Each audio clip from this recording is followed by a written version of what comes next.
You're at the Coaching Inn, 3D Coaching's virtual pub, where we enjoy conversations with people who are engaged in the world of coaching.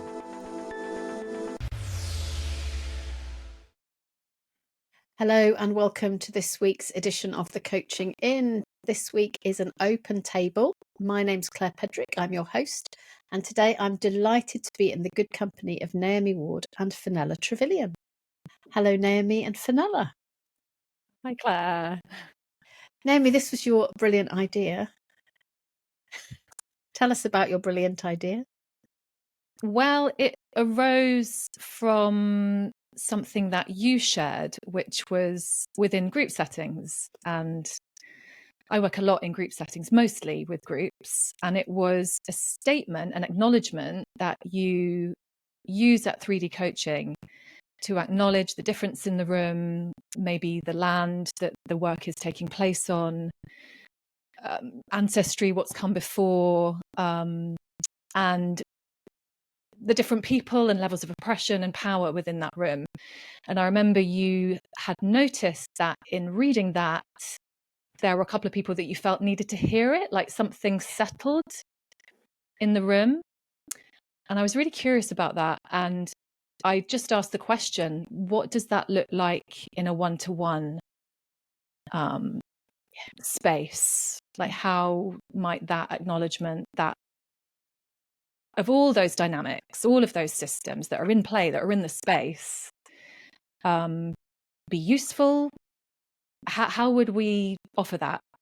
So I'm really here to learn from this conversation about what that might be. Yeah.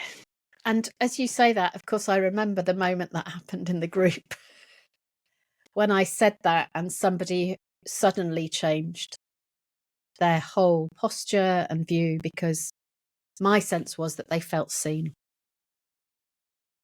in an online group. They were new to the group. They were not white. They were not from the UK. It was really interesting. And I have been testing myself against the conversation that you and I had after that since, in one-to-ones, with some quite interesting results. So thank you for coming. And just tell us a little bit about yourself and how you do your work, and then we'll meet Fenella. Yes, so I work for a company called MSB, and we and I design learning programs mainly so coach education for international schools, which have very diverse teams and people. However, the leadership of these schools is quite hegemonic in identity, which is a really interesting space. And so I'm really interested in these dynamics and interested in not only my one-to-one coaching space, but how coach education is part of how we learn to be in one-to-one spaces. So always looking to disrupt myself and learn and unlearn and try and make coaching a place where everyone can bring more of their humanity into the conversation in what might be a safer space. Yeah. Thank you. And Fenella, welcome. Thank you. It's very nice to be here. It's lovely to have you here. So tell us a bit about your journey and what you do. Well, so my coaching journey is, I think, started with the listening, and sometimes not kind of talking, I think. So probably the main place I learnt about that was when I was a nurse. So ages ago, I remember being kind of slightly criticised for wanting to talk to the patients and not getting on with everything else I was supposed to be doing, all the other practical things. And I thought, maybe this is a bit more my space. Then I went into social work, enjoyed that hugely. And I think one of the things that drew me was that sort of intensity of that one-to-one space and kind of and just being with the person and understanding what that's about. Anyway, many years after that, I became a manager and a leader, and always enjoyed hearing from the front line about everything, both from staff and from the users of the service. And then I had an opportunity, eventually, after a great big reorganisation in the NHS, I think it was the last one, to leave, which was a great joy, because I realised the one thing I wanted was back to that one-to-one space and work with people directly. So I felt as though there was about 20 people between me and the front line, and it was just the idea of getting back to that relationship was a real joy. So I then did a master's in coaching and behavioural change, and then started to work directly with people and started my own business. And the rest of the story is here right now.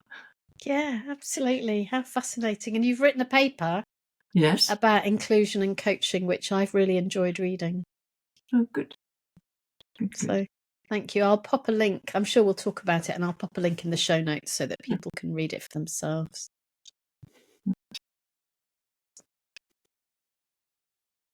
Can I open up by telling a story that was told to me the other day by somebody who said that somebody had come to them for coaching, and they said, I'm looking for a neurodivergent coach. And he said, well, that's not me. So let's see how we get on. And at the end of the conversation, if it appears that it's not me, then we can, I can help you find somebody. And of course, during the course of the conversation, it emerged that it was him. But I thought that was such a beautiful story of naming what is. And it reminded me of the times when I've named what is, because I have been given the opportunity to by the other person.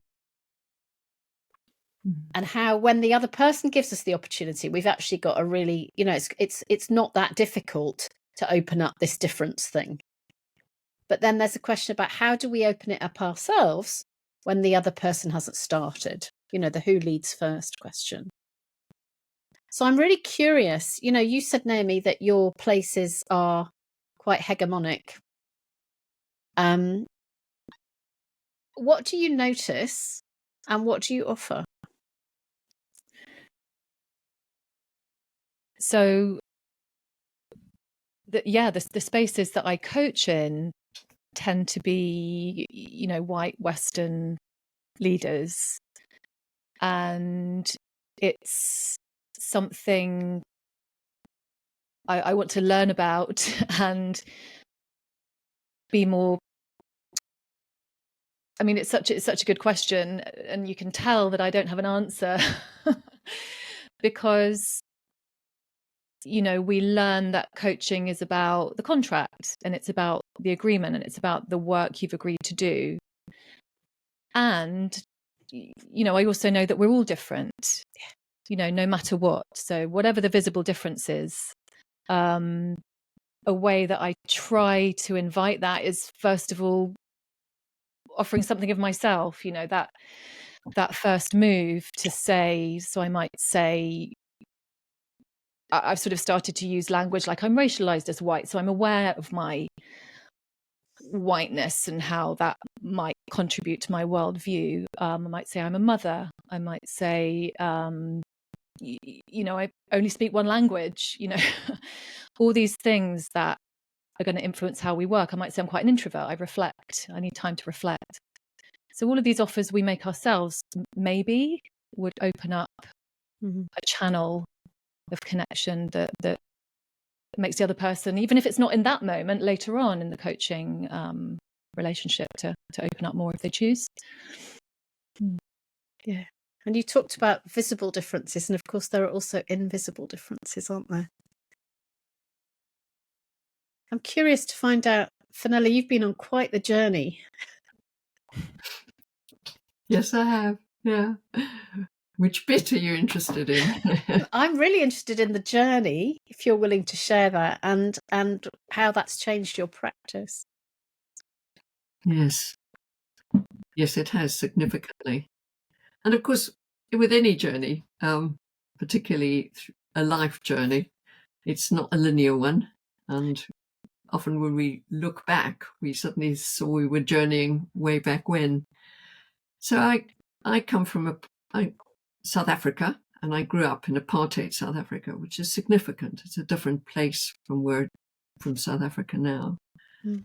And in a funny sort of way, as I reflect, it was very much a bit like the film, In the Zone of Interest. So in lots of ways, that was my childhood. Although there were some really big differences, because I was lucky enough to have parents and grandparents who were quite supportive and opened out lots of questions, and also challenged, certainly verbally in their minds and some of their behaviour, the system within which we were and the context. I also have some incredibly sort of strong autobiographic memories of seeing some pretty awful episodes of violence against Black people. Mm. And I remember thinking, I'm really hating this, and this is not right.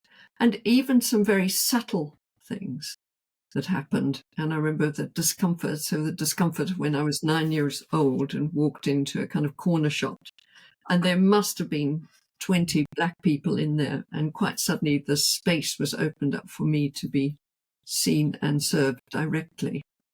And when you're 9 and you can see all these adults, and I just remember thinking, can't be right. This is awful. And that's a minor example, but there were lots of those little examples. And certainly as I grew up and travelled, I remember thinking I never want to return to South Africa. So I immigrated to this country. So those were significant things. The big issue, particularly for me, was racism. I guess that's a significant one, and we often have a significant one. So, and particularly when people have had a kind of touching experience.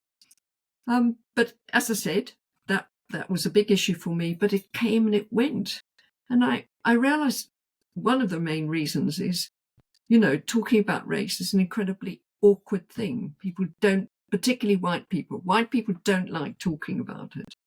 And of course, people who are racialized as Black are quite comfortable with it, isn't it? Because they live in that world, they've grown up in it, their families are often talked about it, or sometimes they haven't, but it's something they've lived with all their lives. And us as white people tend not to like it at all. And it was the issue often around policies. I'd raise issues about, are we putting this in? Are we adding that? And I guess there was sort of that feeling of feeling exhausted by the tension that I created. And so I'd come and go with it. And then I went to my coach when I did my master's. In a mad sort of way, I think I realized there was a slight relief, because, of course, we didn't talk about anything like that. There was nothing negative at all. Everybody was the same, and we all embraced everybody in exactly the same way. Nobody was different. And that's how we were to see our coachees. And I remember thinking, this is bizarre. Is this a new language? Is this a new way of being I'm supposed to be in? And it did feel incredibly uncomfortable again, although you collude, don't you? If something's comfortable, you collude with it. Mm. And I think I did. And then went out in the world and started working. Predominantly, I work with doctors in training. So that's probably been my biggest source of referrals. And often thought, that I came across many of the people I worked with were people who would identify as brown, or people who were identified as Black, but mostly people who identified themselves or were identified as brown. And so the whole issue bobbed in and out for me, and I was always quite concerned about where was I in the midst of all this, and thinking this can't be right, not to notice, not to raise it. And then, as we know, George Floyd was murdered. And like for very many people, that was an absolutely pivotal point. And I suddenly thought, I can't really play this game anymore. It's a farce pretending everybody was the same. And one of the things that's always been quite big for me has been about politics and understanding the world from a political way and about power. And I started to, from that moment on, everything changed. And so I don't know what other bits you're interested in, but it's played a very significant part for me since then, and has informed my coaching very considerably, actually. As I said, many of the people that I work with are people who would identify as brown. So particularly, I have worked with a few people who identify as black, but it's mostly in the NHS, predominantly people from the Asian subcontinent, but also East Asia too. So what sounds and looks different now in your coaching, Fenella?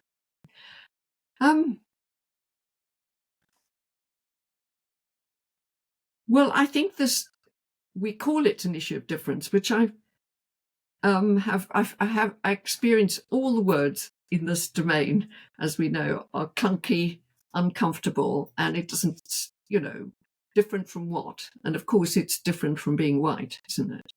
And of course, that immediately puts us in an uncomfortable domain, in the domain of whiteness.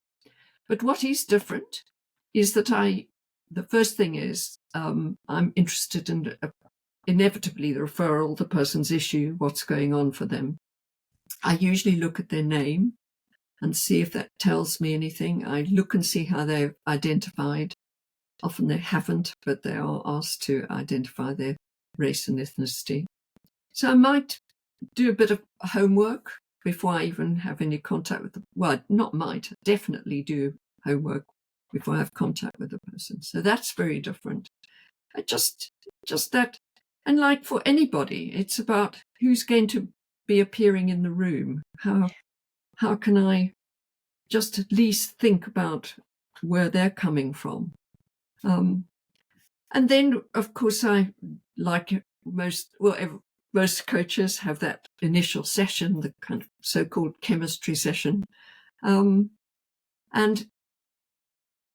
usually the discussion is just like any other discussion when you meet somebody. How are you? Where are you? All those kind of making people comfortable feelings and giving them an opportunity to talk about those sorts of ordinary things, the settling stuff.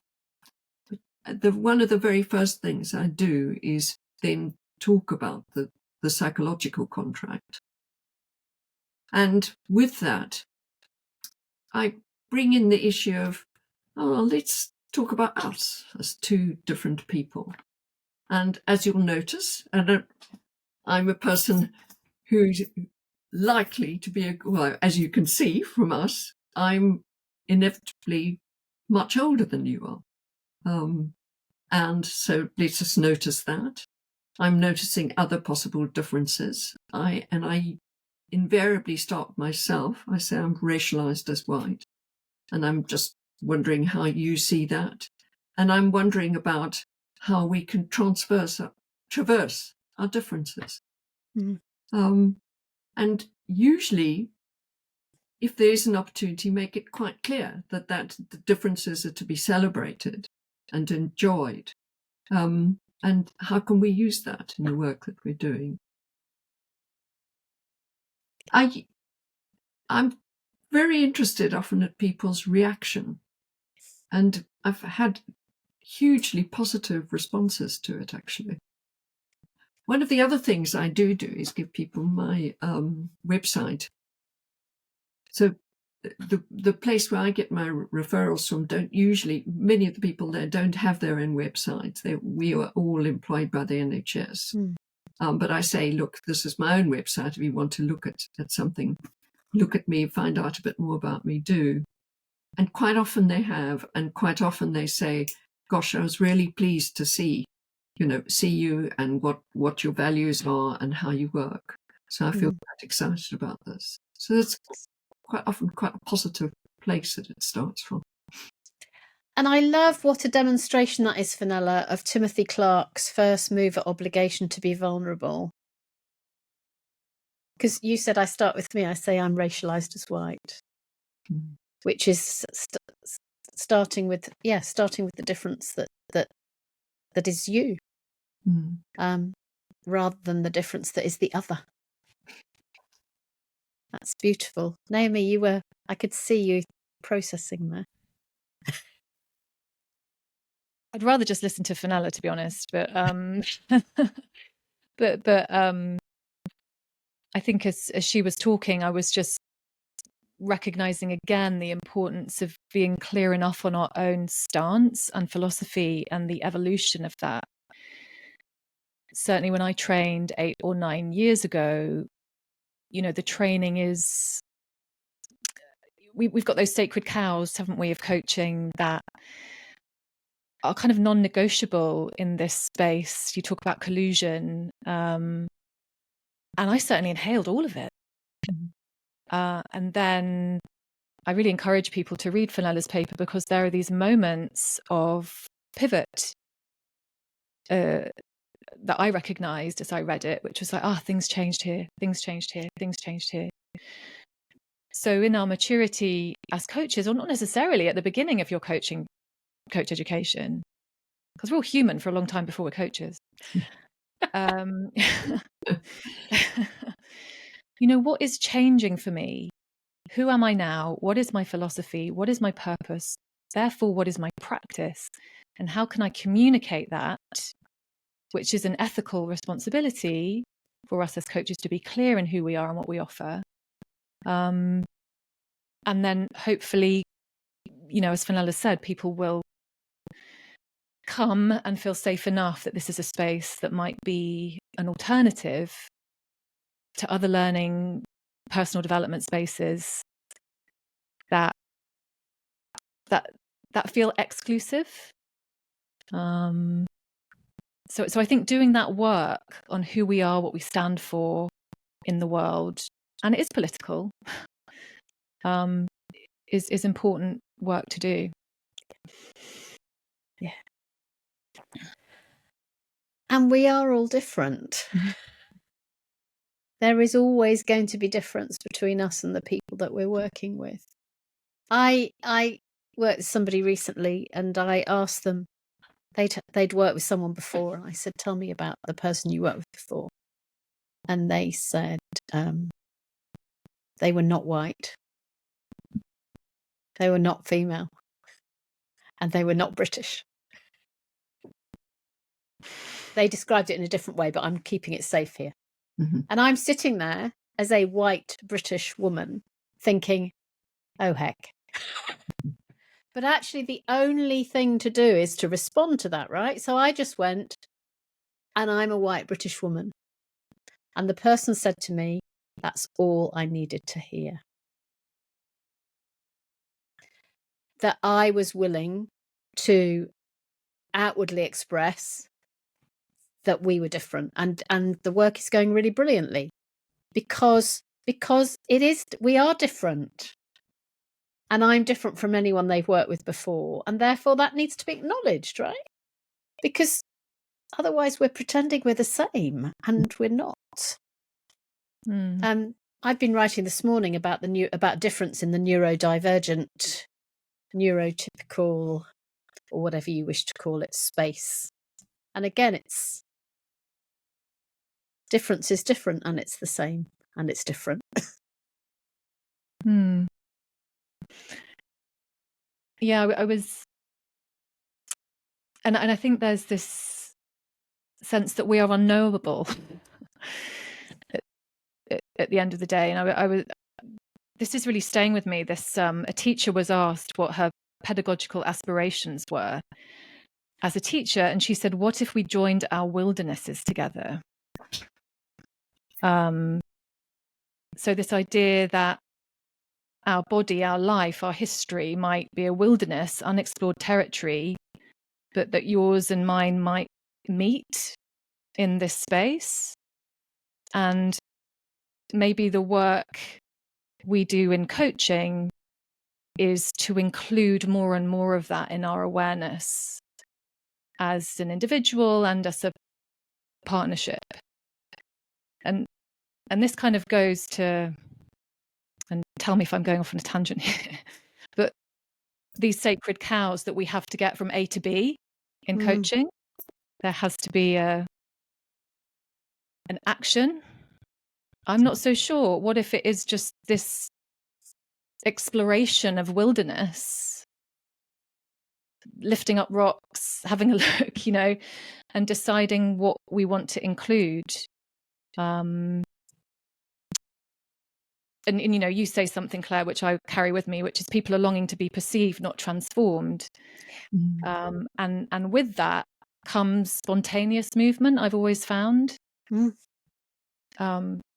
But this idea of not having to know ourselves or each other, that we might be a wilderness, I find quite appealing or quite beguiling as a way to approach a coaching relationship. I don't know if that makes sense. There's something, isn't there, about everyone feeling seen and heard and felt. And there's that South African phrase, is it, you know this, well, is it Sawubona, the Zulu phrase, Fenella? I see you. Sawubona, yeah. Sawubona. Sawubona. Yeah.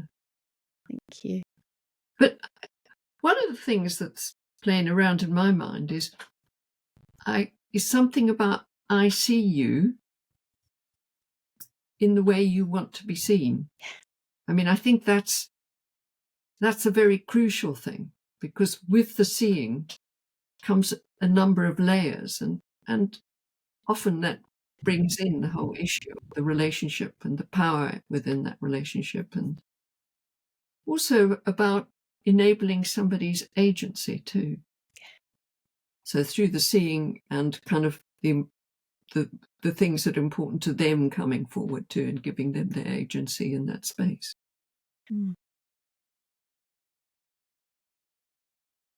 Yeah. There's agency. There's also, I think, our work, isn't there? What's the work we need to do? Starting from what's the work that I need to do in order to be able to tolerate difference? What's the work I need to do about who am I? Where do I fit in the world? All of those really important things. And that takes a level of vulnerability, doesn't it? Yeah, I've heard a lovely phrase that I'm carrying around at the moment, another one called loving corrections. Nice. Which is Adrienne Marie Brown, her most recent book. And it's how we lovingly correct ourselves in order to be in right relationship with each other and the planet, and the natural world. So that work perhaps can feel very daunting, but what if we framed it as a loving correction? And what if we offered it to each other in that way? And I think that's about inhabiting spaces where we are uncomfortable. The three of us do represent the majority of coaches, in our. And so what are the spaces we're putting ourselves in where we will receive loving correction and discomfort versus comfort? So it's not something you can do in isolation, I don't think. Something you have to do relationally. That work, I think. Or maybe it's both. I'm curious, Fenella, because you've been on. I think, no, I agree with you. It is relational. And there is something about the listening to oneself, and that, what was that I heard myself say? What was that I felt myself feeling? And these are not pretty thoughts. often. And that's part of it, which is not part of it, it's absolutely key, is exploring one's discomfort and giving oneself opportunity to hear it, allow it, because we can't move on until we know what's being said internally, and interrogating that. And for me, that sort of the paper that I wrote really came out of a long time of interrogating many things and thinking, what went on just then? What did I hear myself say? And then acknowledging that and working with it. I think for me that's been so important. And the discomfort has been probably my most powerful tool, really, and being vulnerable with that discomfort. And exercising the discomfort, I think. Mm. I was in a conversation with my supervisor the other day, and we were talking about coaching when when it becomes apparent that there's poor mental health. And one of the things that we were recognizing was that that's a very uncomfortable place to be if you're not used to being uncomfortable. And actually, we need to get used to being uncomfortable so that when uncomfortable things happen, we can hold it and not freak. And just how useful that is as a part of us developing as humans. So where are we when we're in the minority? Where do we go to be in the minority, and how do we learn to be in those, whatever that looks like, to be in that kind of context, to understand a little bit of what it feels like for us.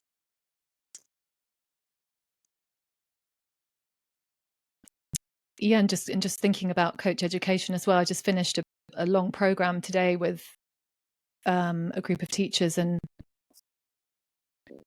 on the whole, the greatest learning is that I'm more comfortable with the uncomfortable. Yeah. I'm delighted to hear they're not saying I can ask a good question.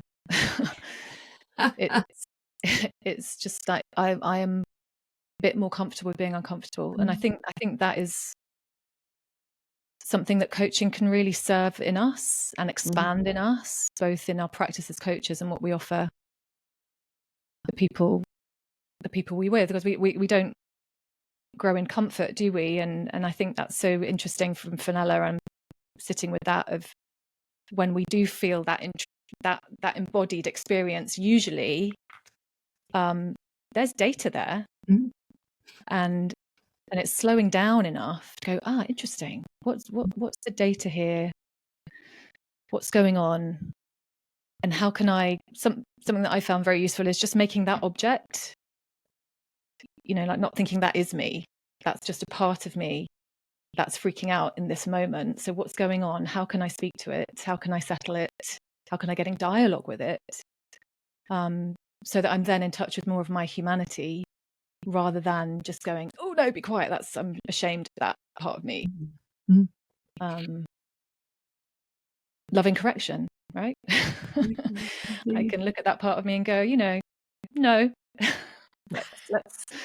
let's try something else. I was very interested recently in a supervision session. It was one of the things that's been taking up quite a lot of my thinking is about supervision and how we can use that as well, and how we can bring criticality into supervision. And each person, as they introduced themselves, was talking about how they'd felt that various sessions they'd had with people were uncomfortable, and they wanted to kind of correct that. What were they doing wrong? And I guess it's back to the same theme, is that I encourage them to be comfortable with their discomfort. Discomfort is our friend. As you rightly said, it gives us data.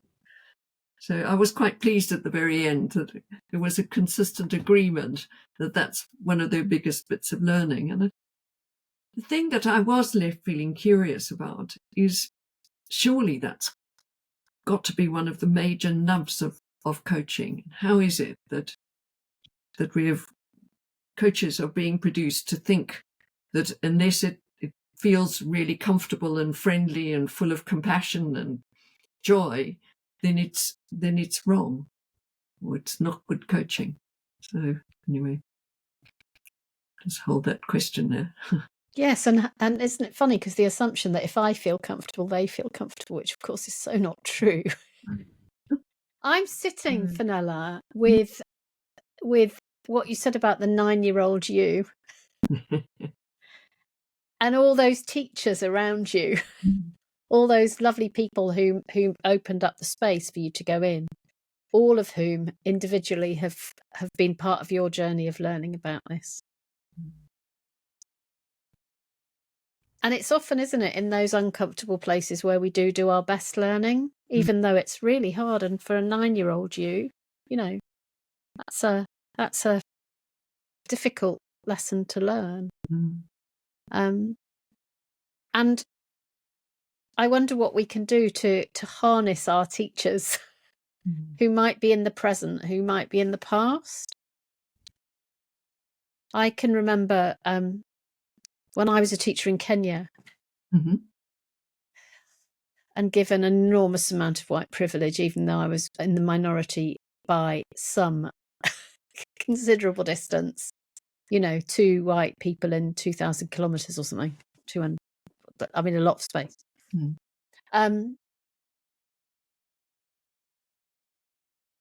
It was the person who didn't give me privilege from whom I learnt the most. And I was so delighted to meet this gentleman.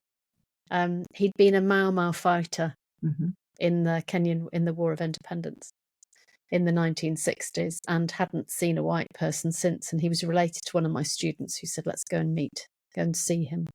And it was completely formative, because I needed to be, it was important for me to be not elevated. And however much I tried to not have privilege, I did. You can't not have it, can you? If you've got it, you can't unhave it. So such an interesting experience.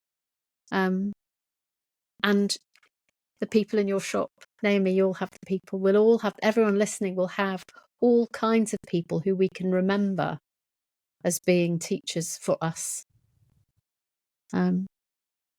And how do we respect and honour that? I think it's a really interesting question.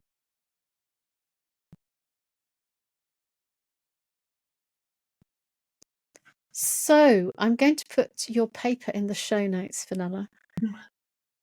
Great. And Naomi, your contact details as well, and both of your contact details, so people can continue the conversation if they wish to. What's your challenge to our listeners as we finish today?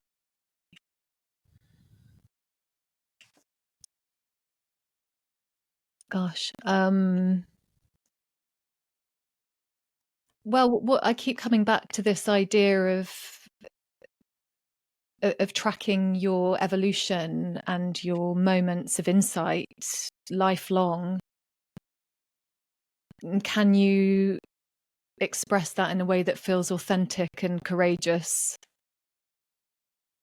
in the here and now? And I think, this podcast was, about inclusion and difference. And we live in a time when people are being told they don't have the right to exist.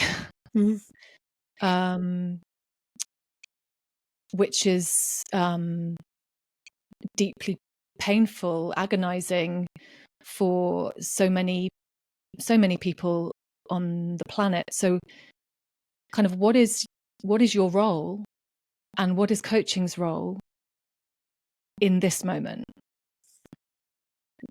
when there's this ferocious sense of exclusion? And I just briefly share a story. Last week I was doing a workshop on belonging with some head teachers, and we played a game where the first round you moved around and you gave each other belonging cues. So hello, how are you? Gentle touch, eye contact. And then the next round, everyone moved around, they made eye contact, and then they broke it. Just looked away. And after about 40 seconds, people went, stop, I can't stand it. So that to me illustrated like a fractal of what it is to be excluded. So yeah, maybe those are two separate things, but you know, that the pain of exclusion we feel in those small moments, imagine what that's like for people facing these real threats to their lives. So yeah, I guess to reflect on what's the role of coaching in this moment. Nice. Fenella. Yes, I'd like to pick up on that. Because one of the things I quite often hear, particularly from Black colleagues, is the violence of coaching. In fact, kind of how their experience has been about actually coaching is not a safe space. And the other thing I think is, particularly those of us who identify as white, or, you know, we bring out our whiteness wherever we are. And for some reason, and one of the things I do celebrate today is that all three of us are people who are white people in the space talking about diversity, because so often we expect that actually, where's the Black person who can tell us about this? Where's the Black person who can tell us how to do this? And actually, as we know, and I know I've made quite a thing about that in my paper, but it's a very abiding thing that I hear again and again, is how so often people of colour are so fed up with having to tell their story. And what work are we as white people doing to kind of work with everybody? Because that's the other thing. Difference is a universal issue. It's not, oh, I'm going to be working with this person today who's neurodiverse, or I'm going to be working with somebody else who has mental health problems, and it's something about, oh, I must flick this switch on or that switch on. And actually, this is everybody. Yeah. And how can we be authentic with that? And how can we bring our integrity and enable them to bring their authenticity and integrity into the space? Yeah. So, thank you. Partner with us in the journey, really. Because they're not different. We're all different. And yeah, that we're doing another podcast soon about safety and courage. Because one of the things that bothers me is when coaches say this is a safe space. And I want to go, you can't say that. Because none of us have the right to tell anyone that this is a safe space. Because it's not our decision. But that's for another day. And it's not our experience how we don't know that person's level of vulnerability and lack of sense of lack of safety, perhaps. So absolutely, I'm very interested to hear that one. So Fenella Trevillion and Naomi Ward, thank you so much for coming to the Coaching In today, and thank you everyone for listening. Let's carry the conversation on. Do send in what you're thinking, and let's grow this because it matters.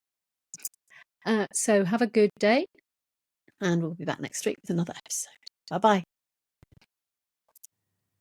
If you've enjoyed what you've heard today, we'd love you to share the podcast with a friend or leave a comment on social media. And if you'd like to become a regular at the Coaching In, you can subscribe on Podbean and all major podcast channels. We look forward to welcoming you next time. You've been listening to The Coaching In, 3D Coaching's virtual pub. For more information, check out 3dcoaching.com.